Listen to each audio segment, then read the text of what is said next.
My name is Eli Mercer, 36, former search and rescue operative. I've spent half my life pulling bodies out of avalanches, watching the cold take more than it ever gives back. 3 years ago, an ice shelf collapsed during a recovery mission in Alaska. I made it out. 3 of my team didn't.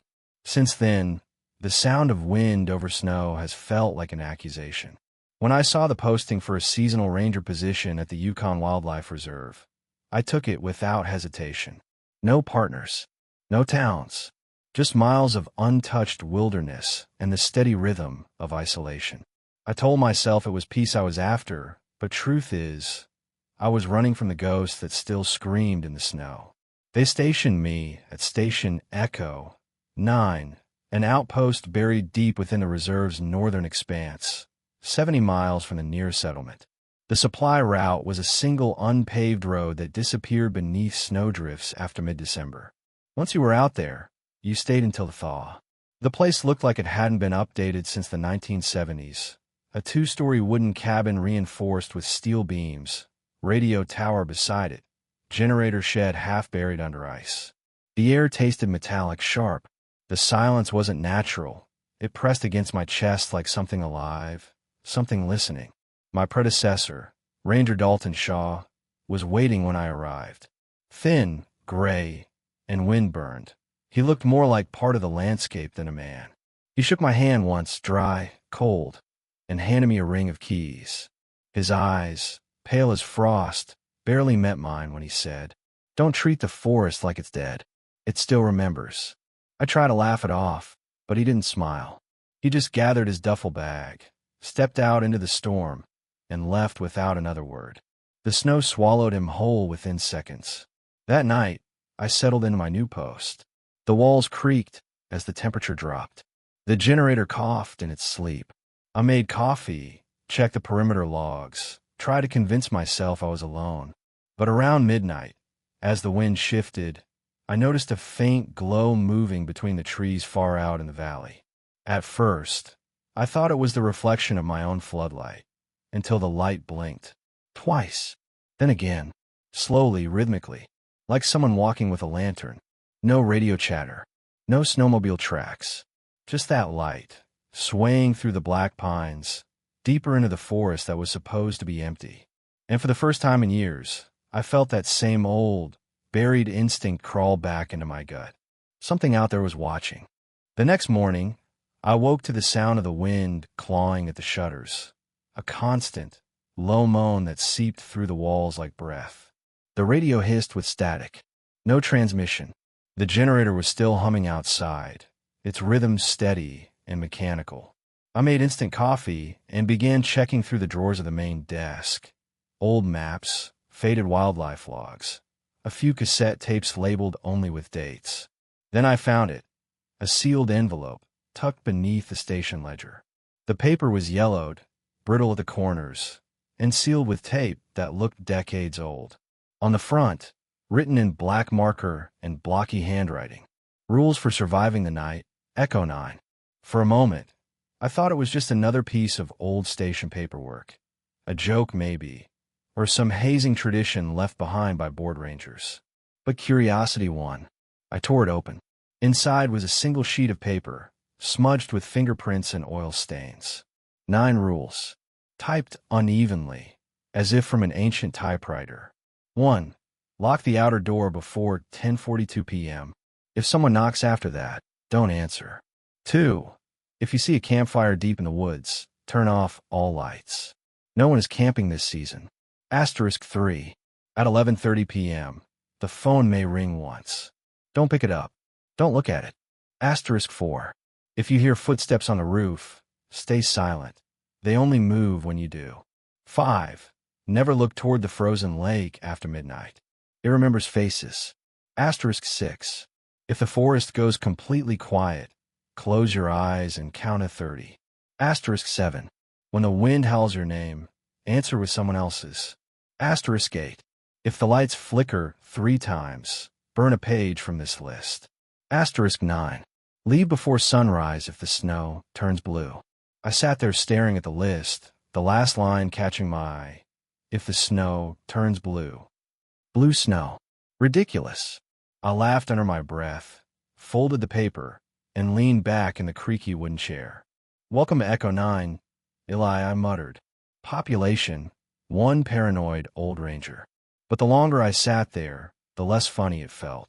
The page had the faint smell of smoke, and something else beneath it. A hint of ozone. I grabbed the radio handset. Station Echo, 9 calling Ranger Dalton Shaw.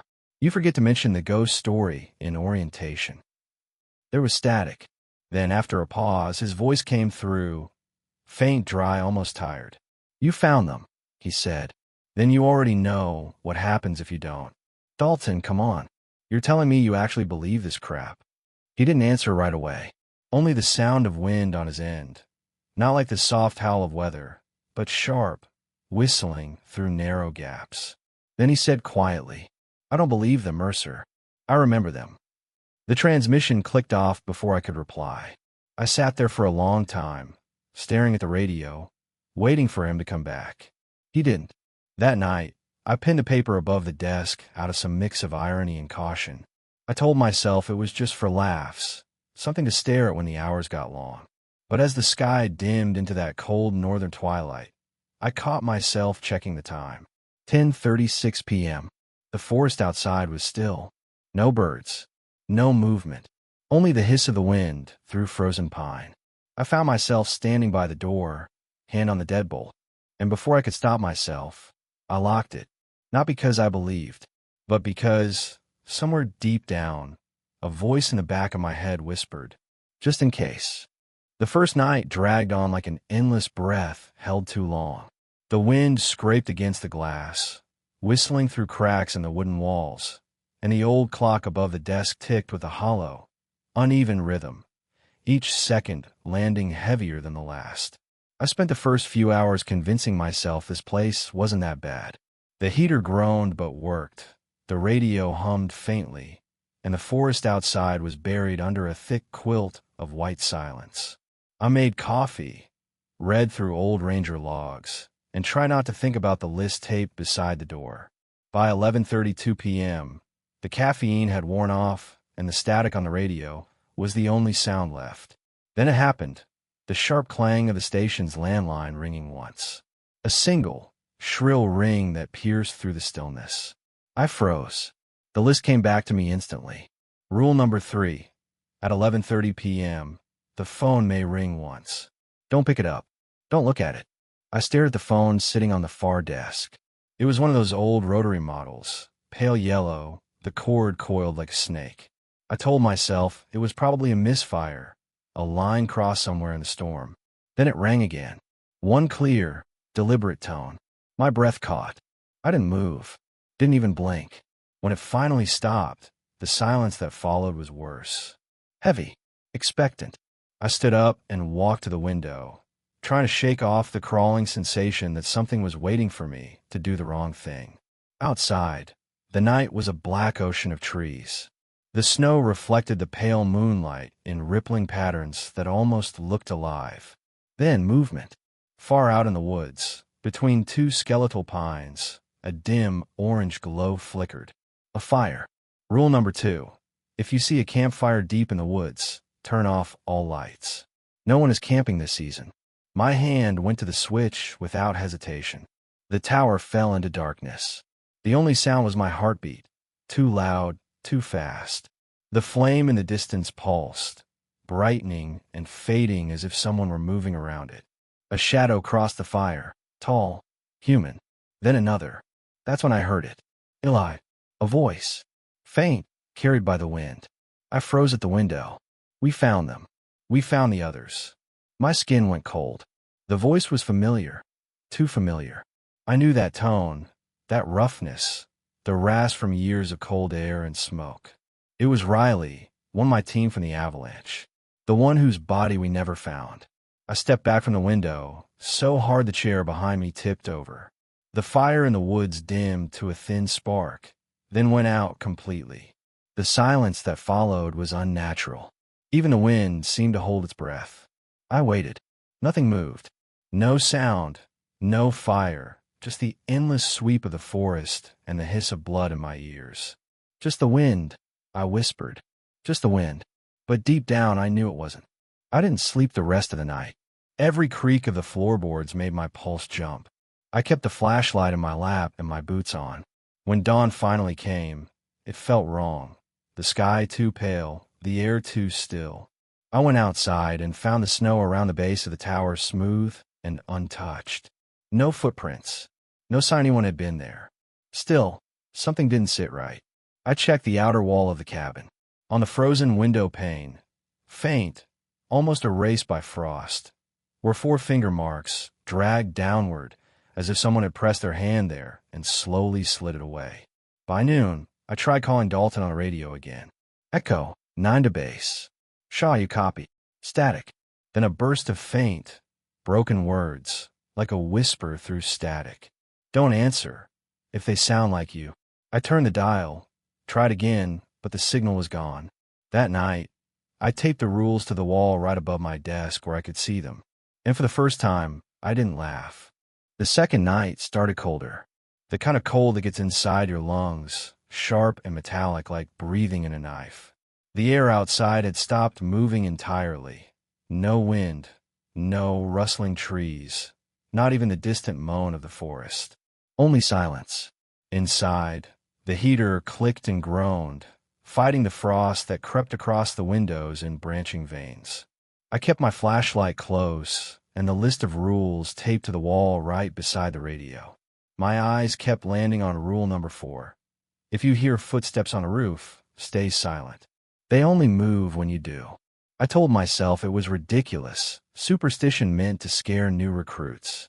But a part of me, the part that still remembered the voice calling my name last night, didn't want to find out. At 12:15 a.m., I heard it. A faint tap on the metal roof. Then another. Then a slow, deliberate sequence of steps, moving from one end of the cabin to the other. I froze. The air felt too heavy, pressing down on my chest. I remember the rule. Stay silent. But silence suddenly felt unbearable, the kind that screams in your head until you break. So I looked up. Just a glance. Just long enough to see the wooden ceiling above me. Something shifted. The sound stopped. And then, the roof gave a sharp crack, followed by a heavy thud. Snow poured through a small hole near the window, and with it, something else. A hand. It fell onto the windowsill with a dull slap. Pale, human, fingers curled inward like it had been frozen mid-grip. Frost clung to the nails, and the skin looked chewed. I stumbled back, knocking over my chair, eyes locked on that hand. For a second, I couldn't even breathe. Then, just as suddenly, it was gone. I blinked. The snow was still scattered across the floor, melting slowly into dark patches on the wood, but the hand had vanished. The radio crackled behind me. Don't look up. The voice was faint, but I recognized it, Dalton's voice. Or something pretending to be him. I spun toward the sound, but the radio was off. The switch still in the down position. My heart pounded in my throat. I forced myself to move, checking every corner of the small cabin. The door was locked, windows sealed, nothing but snow outside. Still, I couldn't shake the feeling that something was above me, listening. I stayed awake the rest of the night, flashlight pointed at the ceiling. Every few minutes, the wood above creaked, like something shifting its weight from one beam to another. When dawn finally bled through the frost-streaked windows, I dared open the door. The light was dim, that strange Arctic gray that makes it hard to tell whether it's morning or just the world fading. The snow outside looked untouched at first. Then I noticed the footprints. Hundreds of them. Bare, human footprints, circling the station in uneven rings. Some small, some large, overlapping in chaotic spirals, but none leading away. No path in, no path out. Just an impossible maze of prints that began and ended nowhere. I followed one trail a few steps before stopping. The prints weren't just pressed into the snow. They were sunken, as if the ground beneath had softened, melted by heat. The center of each one shimmered faintly, like water trying to refreeze. I crouched down, my breath fogging the air, and brushed a glove over one of the deeper impressions. The snow hissed. Underneath the surface, something moved. It was faint, but I saw it, a pulse, like a heartbeat under the ice. I stumbled back, heart hammering. For a brief moment, I thought I saw a reflection in the frozen patch. My own face staring back up at me, distorted, mouth open in a silent scream. Then it vanished. I sprinted back inside and locked the door, every bolt, every latch. The radio came to life again, static, then breathing, then a whisper. "You looked, Eli. Now it knows you." I ripped the cord from the wall and threw the radio across the room. The sound stopped, but the static didn't. I could still hear it, faint, coming from outside, like wind trying to speak through the trees. By the time daylight returned, I was shaking uncontrollably. My hands ached from gripping the flashlight all night. When I stepped outside again, the footprints were gone. The snow was smooth, perfect, untouched. But something new had appeared beside the door. A handprint pressed deep into the wood, the fingers long, thin, and spread wide, pointing upward toward the roof. The morning after the footprints, the silence felt heavier, thicker, as if the air itself had weight. Every sound I made seemed swallowed before it could echo. The heater had gone out some time before dawn, and the cold inside the cabin felt unnatural. Not just frigid, but still like the world had stopped breathing. I decided to keep myself busy. Movement, even pointless movement, was better than thinking about what I saw in the snow. I began rummaging through the filing cabinet under the desk, hoping for maintenance logs or maybe a map of the area. Instead, I found a small leather-bound notebook wedged behind a stack of old ranger reports. The cover was cracked, edges stiff with frostbite. Across the front, written in a fading hand, D. Shaw, Echo, 9 Logbook, 1998 to 2001. I flipped it open. The first few entries were mundane, weather readings, equipment checks, wildlife sightings. But about halfway through, the handwriting began to shake, slanting sideways, as if written in panic. Echo, 9 isn't a watchtower. It's a seal. I frowned, reading further. We thought it was just another outpost. We followed the rules without question, until Lewis broke one. The next morning, the ice near the lake cracked wide open, and something started calling from beneath. His voice. But it wasn't him. Each entry after that was more fragmented, the words barely legible through the trembling pen strokes. The rules aren't to protect us. They keep them inside. When you hear your own name, it's already too late. If a ranger breaks too many, the forest chooses a new one. The old one doesn't leave. Not really. Then, on the final page, written with lines so pressed into the paper that they tore through it, I hear them whispering under the ice. They want out. If you're reading this, I'm already part of the lake. The page ended there, except for one faint mark at the bottom, a single fingerprint smudged in something dark that wasn't ink. I stared at the words, my stomach twisting. Echo, 9 is a seal. I thought about the rules, the ones that seemed so arbitrary. Don't look at the lake, don't answer after dark, burn a page if the lights flicker 3 times. They weren't meant to keep us safe. They were meant to contain whatever was buried beneath this frozen wilderness. My hands trembled as I closed the notebook. The silence outside had returned, absolute. Then the wind rose, softly at first, brushing against the windows like a sigh. I almost welcomed the sound, until I heard it clearly. Beneath the gusts, a voice. Eli. It wasn't just the wind. It was too distinct, too human. Eli, come see the lake. The voice carried through the cracks in the wood, through the radio, even though it was still unplugged. And the way it spoke my name, it wasn't random. It sounded familiar, like one of the men who died in the avalanche. My pulse hammered. I tried to shut it out, to tell myself it was just in my head, but the whisper persisted, low and coaxing, like a current tugging at the edges of my mind. The ice is thin tonight. I grabbed my flashlight and looked toward the northern window. Beyond the tree lean, faint through the mist, I could see the outline of the frozen lake, the one the rules told me never to look toward after midnight. Even now, in daylight, it shimmered faintly, like something was moving beneath the surface. A trick of the light. That's what I told myself. But deep down, I knew better. Dalton's final words echoed in my head. If you're reading this, I'm already part of the lake. I felt the wind again, colder now, seeping through the cracks like fingers tracing along the walls. And then I heard it, the faint, wet crack of ice shifting somewhere far off, followed by a single whisper, closer this time. Come see what you left behind. And I realized with growing dread that the voice wasn't outside anymore. It was underneath the floor. At 3:03 a.m., the sky split open with a blood-red shimmer. The northern lights, but wrong. They didn't dance. They twisted, bleeding downward like veins across the stars. I remembered rule number 5. Never look toward the frozen lake after midnight. But the whispers had returned, louder this time, weaving through the walls like smoke. Eli, we're still here.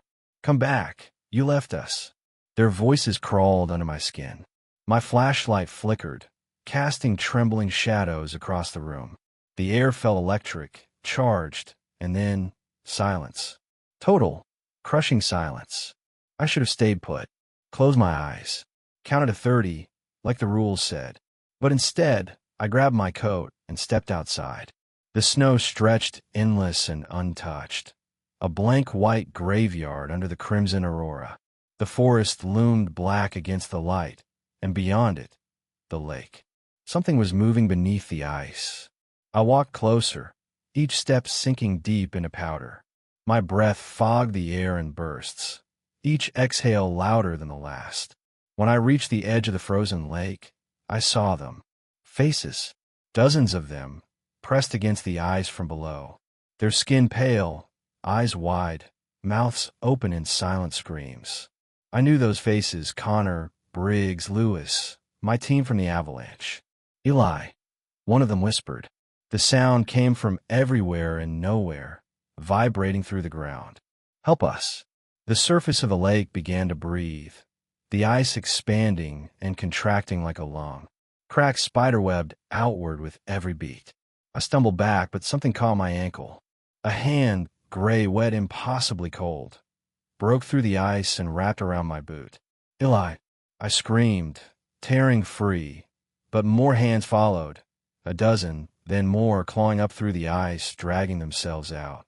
Each one had my teammates' faces, but their eyes were wrong, hollow, black, glimmering with the red of the aurora. I turned to run, but the forest had changed. The trees leaned inward, their trunks twisting like ribs, closing in around me. Behind me, the ice shattered completely. A shape rose from the lake. Human, almost, but stretched too tall, its limbs moving like they didn't belong to a body. Its face was a blur of shifting features, all of them familiar. Mine. It smiled. Don't treat the forest like it's dead, it said in Dalton's voice. It still remembers. Then the world tilted. The ice cracked beneath my feet, and I fell. Down, into freezing blackness. Down, into the voices. And they welcomed me home. I woke up slumped over a desk I didn't recognize, fluorescent lights buzzing overhead, the hum of a heater breaking the silence. My head throbbed. The air smelled of pine cleaner and old coffee. A young man in a crisp uniform stepped into the doorway, clipboard in hand. You're Eli Mercer, right? Ranger Shaw said you're taking over Echo 9 tonight. Truck leaves in an hour. My throat went dry. Echo 9. I muttered. That station was. But when I looked up, the office was empty. Only the sound of wind. On the desk sat a sealed white envelope, perfectly clean, the paper untouched by time or weather. My name was written across the front, in my own handwriting. Hand shaking, I opened it. Rules for surviving the night, Echo 9. Same paper, same ink, same 9 rules I'd memorized by heart. But there was a 10th line now, freshly written, the letters jagged like they were carved through frost. 10. If you hear your name from under the ice, don't answer. It's already you. The radio on the wall crackled once. A faint voice whispered through the static. My voice. Eli, we found them. I stared out the window. Beyond the tree lean, the horizon shimmered pale, the snow glowing faintly blue under a gray sky. Somewhere far off, the frozen lake was breathing again.